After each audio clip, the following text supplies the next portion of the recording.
Hi hello నమస్తే welcome back to my channel. Hi అండి, అందరూ ఎలా ఉన్నారు? బాగున్నారా? నేనైతే చాలా బాగున్నాను. మరొక వీడియోతో మళ్ళీ మీ ముందుకు వచ్చేసాను. ఏంటి ఎప్పుడు పెట్టిన వీడియోసే పెడతావా అంటే కాదండి, ఇది కొంచెం డిఫరెంట్. అంటే నాకు వచ్చే స్టైల్లోనే చేశాను ఈ బిర్యానీ. కానీ నేను డిమార్ట్లో ఒక ఐటెం అనేది కొన్నాను, ఆ ఐటెంతో చేశానని షేర్ చేసుకుంటున్నాను. యాజ్ ఇట్ ఈజ్ ఎప్పుడు బిర్యానీ ఎలా చేస్తామో అదే లెక్కల్లో చేయాలి. ఇంకొకసారి నేను మళ్ళీ చెప్తాను, తెలియని వాళ్ళు చూసి నేర్చుకుంటారు కదా అని. ఇప్పుడు వీడియోలోకి వెళ్ళిపోదాం. వీడియోని ఎక్కడ స్కిప్ చేయకుండా పూర్తిగా చూడడానికి ప్రయత్నించండి. కొంచెం సపోర్ట్ చేయండి, అలానే లైక్ చేయండి, షేర్ చేయండి, సబ్స్క్రైబ్ చేసుకోండి నా ఛానల్ని. ఇదేనండి వీడియో. మెయిన్ నేను చెప్పాలనుకునేది ఏంటంటే, డీమార్ట్లో ఈ ప్యాకెట్ నేను తీసుకున్నాను. ఇది బై వన్ గెట్ వన్ అని ఉంది. ఏంటి ట్రై చేద్దామని చెప్పి తీసుకున్నాను. బిర్యానీ టేస్ట్ అయితే చాలా బాగా వచ్చిందండి. కొంచెం డిఫరెంట్గా అనిపించింది నాకు. ఎందుకంటే ఎక్కువగా వంటలు చేసేదాన్ని కదా, నాకు తెలుస్తుంది. పక్క వాళ్ళకి అంతగా తెలియకపోవచ్చు. మా వారు కూడా అన్నారు డిఫరెంట్గా ఉంది, కొంచెం బాగుంది టేస్ట్ కూడా అన్నారు. మీరు ఈసారి ఎప్పుడైనా వెళ్తే ట్రై చేయండి. ఏం లేదు, ఇందులో ఓన్లీ పౌడర్ లాంటిదే ఉంది. నేనేమనుకున్నానంటే, ప్రియా వాళ్ళది సేమ్ బిర్యానీకి సంబంధించిన ఒక మసాలా ఐటెం ఉంటుంది. అందులో ఏంటంటే పేస్ట్లా ఉంటుంది. ఇదేంటంటే పేస్ట్లా లేదు, పొడిలాగే ఉంది. నేను పేస్ట్ అనే అనుకున్నాను కానీ కాదు, పొడి. మొత్తం బిర్యానీకి కావాల్సిన సామాన్లన్నీ అందులో ఉన్నాయి. అంటే గరం మసాలా పొడి, జీలకర్ర పొడి, ధనియాల పొడి, ఆల్ మిక్స్ మసాలాలా ఉందండి ఇది. యాలకులు ఉన్నాయి, లవంగాలు ఉన్నాయి, మిరియాలు ఉన్నాయి, దాల్చిన చెక్క ఉంది. నేను ఎక్స్ట్రాగా ఒక్క బిర్యానీ ఆకును కొంచెం సాజీరా వేసుకున్నాను. కొంచెం నేను స్పైసీ కోసం కారం, పచ్చిమిర్చి, పుదీనా, కొత్తిమీర, అలానే ఒక చిన్న నిమ్మకాయ కూడా పిండి బాగా కలుపుకున్నాను. కలుపుకున్న తర్వాత ఒక స్పూన్ అల్లం వెల్లుల్లి పేస్టు, అలానే ఒక 4 స్పూన్ల పెరుగు వేసుకొని మంచిగా కలుపుకొని ఒక పావు గంట, అరగంట ఫ్రిడ్జ్లో పెట్టుకోండి. ఎప్పుడైనా ఏదైనా వంట అంటే నాన్ వెజ్లు వండితే ముందుగా మ్యారినేట్ చేసి ఫ్రిడ్జ్లో పెట్టుకోండి. దాని టేస్ట్ అనేది చాలా బాగా వస్తుంది. అలానే జ్యూసీగా కూడా చాలా బాగుంటుంది. ముక్క కూడా చాలా మెత్తగా ఉడుకుతుంది. ఈసారి ఎప్పుడైనా మీరు ట్రై చేయకపోతే ఇలా ట్రై చేయండి. ఏ ఐటెం వండినా సరే ఇలానే చేయండి. అలానే మీరు ఆయిల్ ఫ్రైలు ఏం చేసినా సరే, అంటే నాన్ వెజ్ ఐటమ్స్ ముందుగా మసాలా కలుపుకొని ఒక గంటైనా సరే ఫ్రిడ్జ్లో పెట్టుకుంటే చాలా బాగా వస్తుంది. ముక్క కూడా బాగా వేగుతుంది. లేదు ముందు రోజే తెచ్చుకొని కలుపుకొని పెట్టుకుంటారంటే ఇంకా బాగుంటుంది. ట్రై చేయండి. ఇప్పుడు మసాలాలన్నీ కలుపుకొని ఫ్రైడ్ ఆనియన్స్ అన్నీ వేసుకొని పక్కన పెట్టుకున్నాను.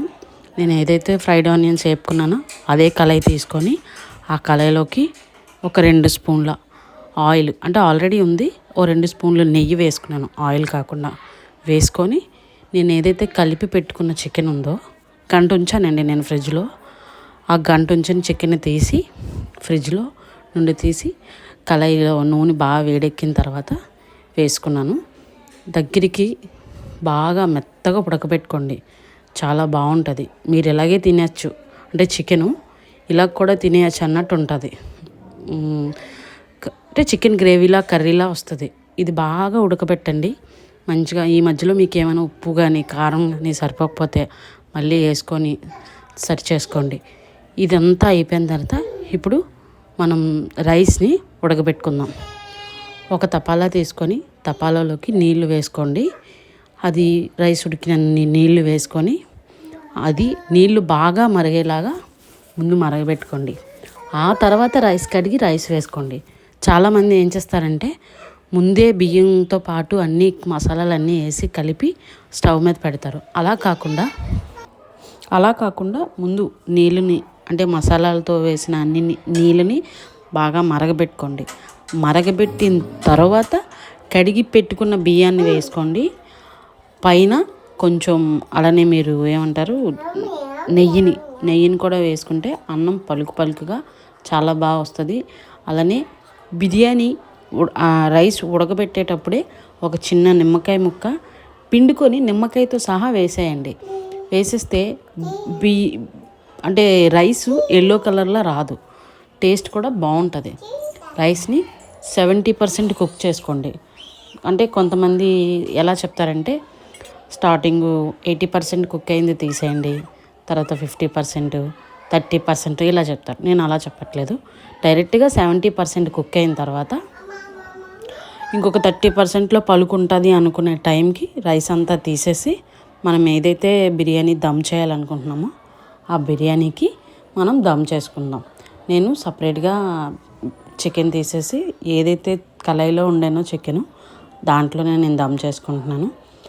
అడుగున రైస్ వేసి ఆ తర్వాత పైన మొత్తం చికెన్ వేసేసాను. వేసి మిగిలిన రైస్ అంతా కూడా వేసి మంచిగా పట్టించి ఆ తర్వాత కొంచెం ఫ్రైడ్ ఆనియన్స్ అలానే కొత్తిమీర పుదీనా వేసుకొని పైన కొంచెం అక్కడక్కడ నెయ్యి జల్లుకొని మంచిగా టిష్యూ పేపర్ మీ దగ్గర ఉంటే దాని పైన పెట్టుకొని కవర్ చేసుకొని పైన నీళ్ళు జల్లి మూత పెట్టండి.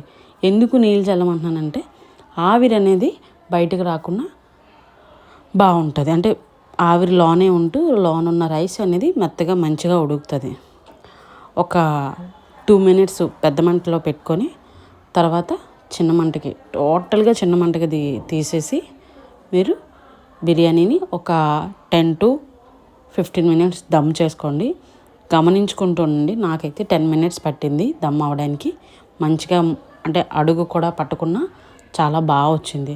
కాబట్టి ఈ దమ్ చేసే విషయంలో మాత్రం ఒకళ్ళు చెప్పింది మాత్రం ఎప్పుడూ పాటించకండి.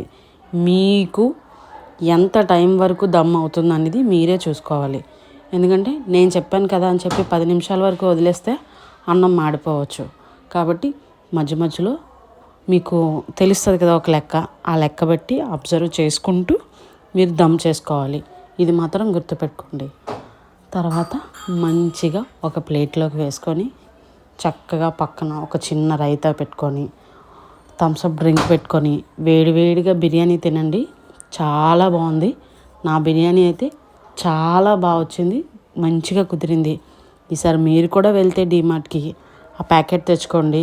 నాకు తెలిసి చక్కగా 1/2 kg చికెన్కి పర్ఫెక్ట్గా అలా సరిపోయింది.